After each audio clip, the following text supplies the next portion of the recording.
For a rational conversation on this subject, we're honored tonight to be joined by a rational person, the former Democratic Congresswoman from Hawaii, Tulsi Gabbard.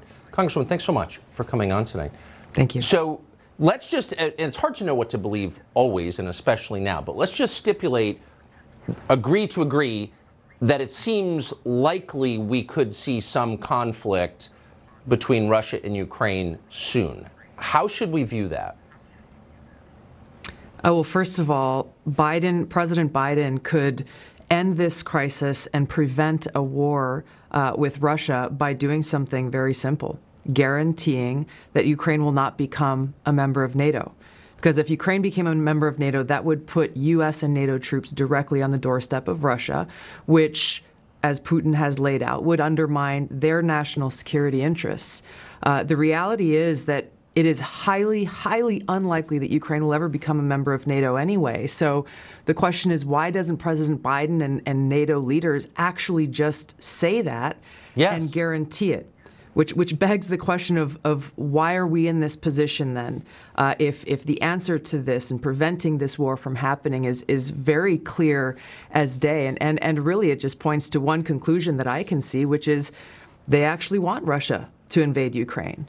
Why would they? Because number one, it gives the Biden administration a clear excuse to go and levy draconian sanctions, which are a modern day siege against Russia and the Russian people. And number two, it cements this Cold War in place.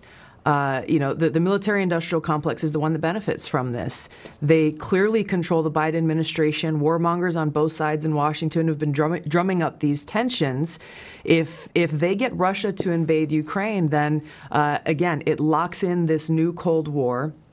The military-industrial complex starts to make a ton of more money than they have been in fighting al-Qaeda or making weapons for al-Qaeda.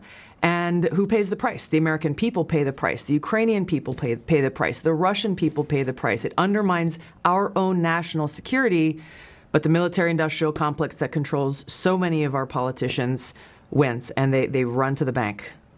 You've seen this from both sides as a lawmaker and a member of our armed forces, so I think you've got a credible view on this. I just have to ask, they've been telling us with increasing hysteria, Wendy Sherman and Jake Sullivan and the president himself, that the threat here is to Western Europe, that Vladimir Putin has aims on our allies in Western Europe. Why don't the Europeans seem as afraid as our leaders are, if that's true? I think that is a legitimate question that no one in the Biden administration or the NATO leadership has responded to in any way.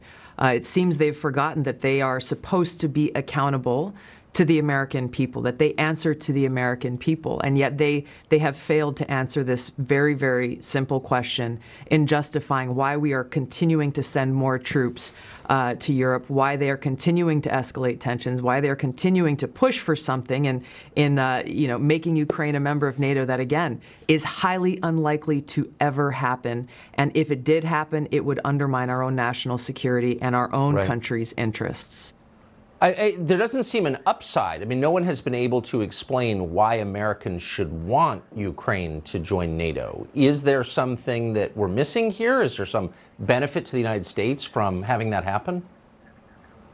I've looked at this carefully, Tucker, and I have yet to find any benefit that a political leader has used or could use to justify this to the American people. All you hear is like, well, we have to defend democracy. We have to defend this democratic country of Ukraine. But as you know very well, this current president, shuts down, arrests political opposition, throws them in jail, shuts down TV stations that are critical to him.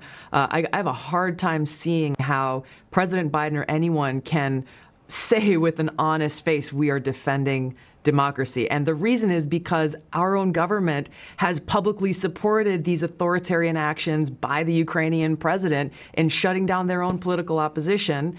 And it begs the question, this sounds familiar to some of the things that unfortunately we're seeing play out right here at home. I was just about to say, it sounds like their kind of democracy. Tulsi Gabbard, that's about the smartest analysis I've heard, and I really appreciate you laying it out for us. Thank you. Thanks.